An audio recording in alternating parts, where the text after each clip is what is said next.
Just woke up a half hour ago and currently heading to the doctor's office for my throat because my tonsils still hurt. And I'm going to get a rapid strep test done to make sure I'm not contagious before I go to open mat today. But besides that, I slept really well last night. And, I slept great last night. Woke up this morning. And it's been really nice how, one, I'm not really having any neck stiffness in the morning. Also, like, when I wake up, it's super easy to get out of bed. I don't feel tired or groggy or anything. It's just like, I'm awake. It's really pleasant.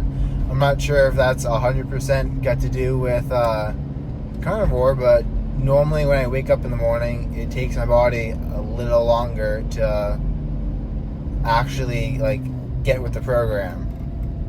So I'm at the doctor's right now, and he was taking my temperature, and he's like, "Oh, you doing anything fun for the weekend?" Shoves the temp probe into my mouth, and 20 seconds later, I'm like, "Oh yeah, I'm going hiking." Literally worst timing ever. I totally called it. Got strep. So, it's a day that, for one day, I'll be contagious. So, I'm gonna hop on antibiotics tonight, go to open mat tomorrow, and then, besides my tonsils hurting and being very swollen, I don't really feel bad at all. Just my tonsils hurt. They're pretty swollen down here. They don't look swollen though. They don't look like, they look swollen. They don't look like strep. Like, they don't have little white spots on it that you would typically think strep would have. And besides that, I feel good. But anyways, I'll touch you back in later. Peace out. So I'm heading to the gym right now, and I did do a little bit of research. Strep is not really contagious through sweat, and if I just wipe down my equipment like I do anyways, there's really no risk of me spreading it to anyone because I don't have a cough, I don't have a sneeze, I don't have any runniness at all, which is actually really nice. So I'm on antibiotics. This thing should be gone soon. But in the meantime, I'm heading to the gym. My family's going apple picking, which I typically would go on, but I like apples a lot and don't really want to be sitting there in an apple orchard smelling all the ripe apples and not eating any of the apples. So, it's the same reason why I don't go hang out in vape stores or smoke lounges or anything like that, because as someone who quit nicotine, even though I have no desire to use nicotine and I don't want to do it, I still just don't put myself in environments where people are doing lots of stuff that I don't want to be doing. So I know some people think it's going to be taking it to a little bit extreme, but it's definitely easier to do carnivore when you're living with someone or by yourself and no one else around you is eating carbs, because you just eat before you go to the grocery store, so you're full and you're satisfied, and then you just pick up the meat and you go home, and it's really, really easy. The only difficulty I think most people find in carnivore is when people around them aren't doing it, when they're going out to the restaurant, and going out to the restaurant, as long as you've told your friends you're doing carnivore, there's that social pressure to kind of stay true to it and not conform. But it's I don't know, if you're late at night and there's fruit on the counter, you might have that urge. I do have to say, I think it's a lot easier for me now to stick to carnivore ever since I quit smoking weed. Because when I smoke weed, I have a really bad but I have, what's it called? A weed hangover. So when I smoke weed, I feel really happy, but afterwards I feel this just lack of dopamine that I try to fill with YouTube shorts or Netflix or overeating or consuming too much sugar, which just forms this giant downwards dopamine thing, because after you eat a bunch of sugar, guess what your body now craves? More sugar. So it's a giant negative downward spiral that you can wind up in. But I haven't smoked weed in months, and I personally never want to touch it again. I don't think I ever am. I have a similar relationship to weed as I do with drinking, and that's never going to touch it. I have no desire to ever drink again. I haven't had alcohol in maybe a year or two, but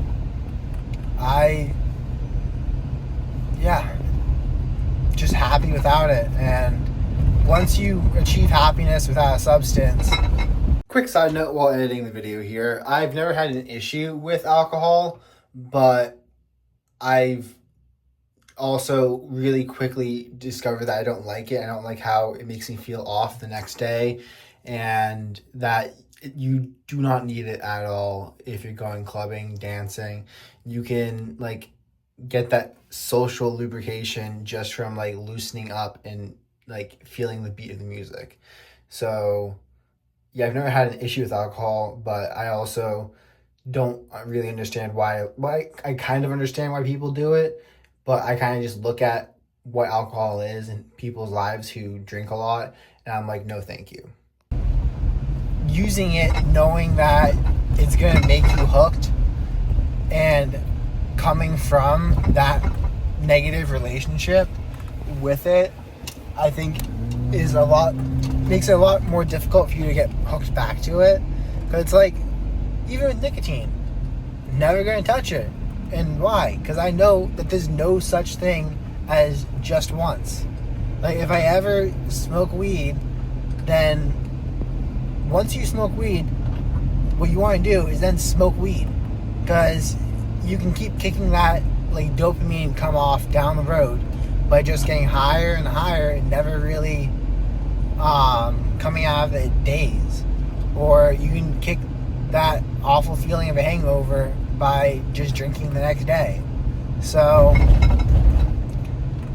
once you achieve happiness and you're like, I don't need these chemicals, I can like go for a walk in nature, and you know that there's no such thing as one more time or just once, I think you're a lot less likely to do it. I mean, you still have to be wary of it, and I do think it's better to have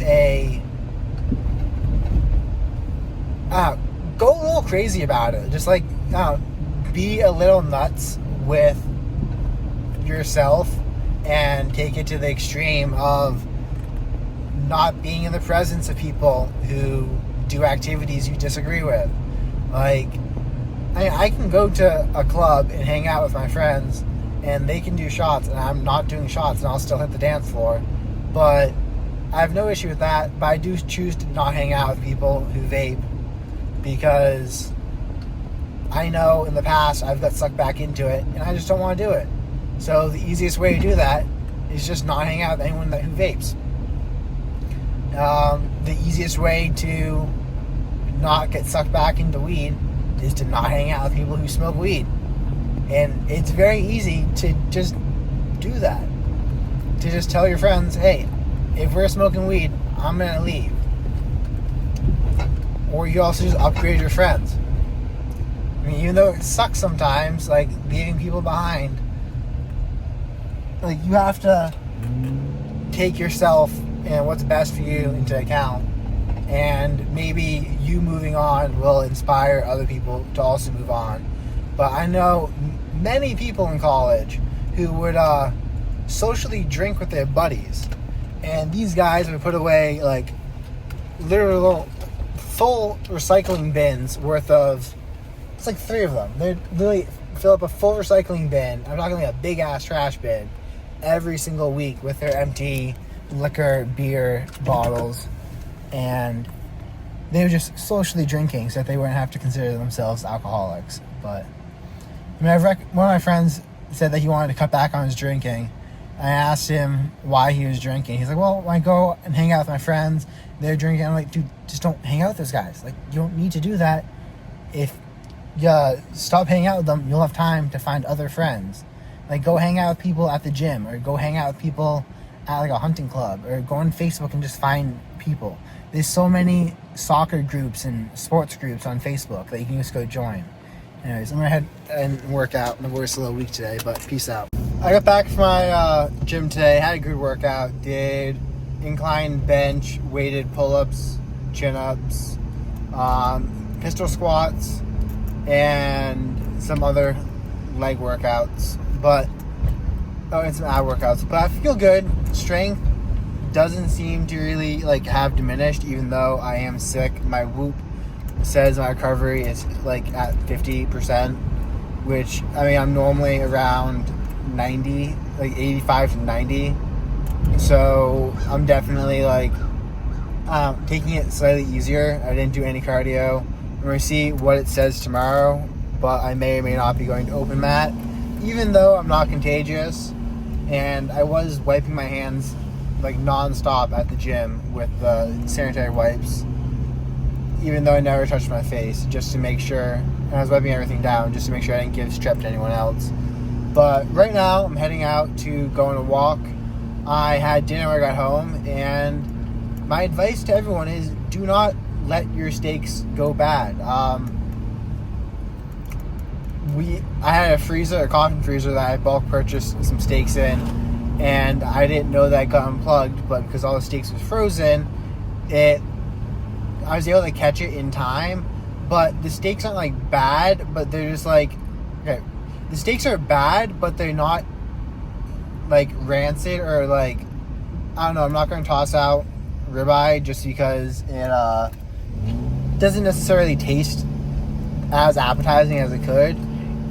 Like it's like just right there on the border of pleasant enough to eat that I wouldn't just toss it out. But I do cut out a lot of the fattier sections and toss those because the flavor is a lot stronger in the fat.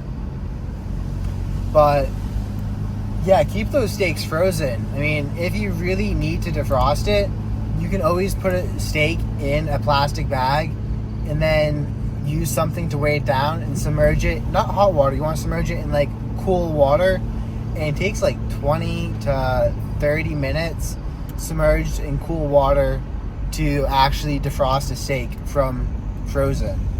Granted, it's not going to be quite as cold as when you get out of the fridge, so you might have to adjust your air frying times. But if you're using a meat thermometer, which I highly recommend for anyone doing carnivore or anyone cooking meat in general to get, because it just makes it so much easier. You're able to hit perfect, like rare. When I'm cooking chicken, I pull it at exactly 165. Actually, pull it at 162 because it's going to continue cooking.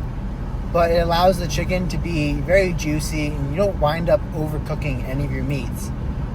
And I think last week I mentioned how the ideal cooking for steak is 16 minutes per pound and then let it rest for 10 minutes. That is the ideal cooking for really thick steaks, like 2 inches thick. It comes out really well if you cook it that way. If you're cooking like a 1 inch thick steak, you do not want to let it sit, or you want to stop it when it hits like 128 and then let it sit for 2 minutes, which will bring it up to 138, and then you want to take it out.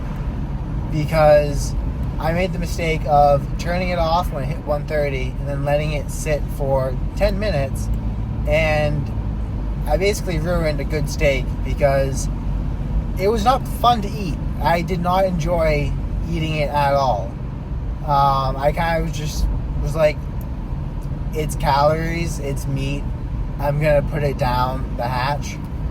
But if you cook a well done, not like actually well done, but if you cook a nice rare steak and you put a little butter with it, and you have it salted, then it's enjoyable to eat it. It was not enjoyable to eat. I would just call it done.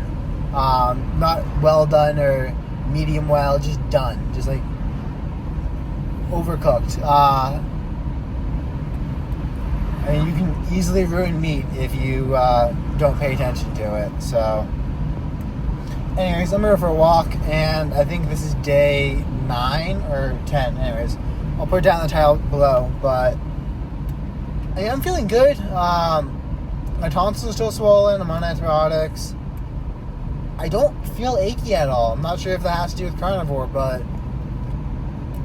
I don't feel tired. I don't feel achy. Just feel good. I wish my tonsils were a little better.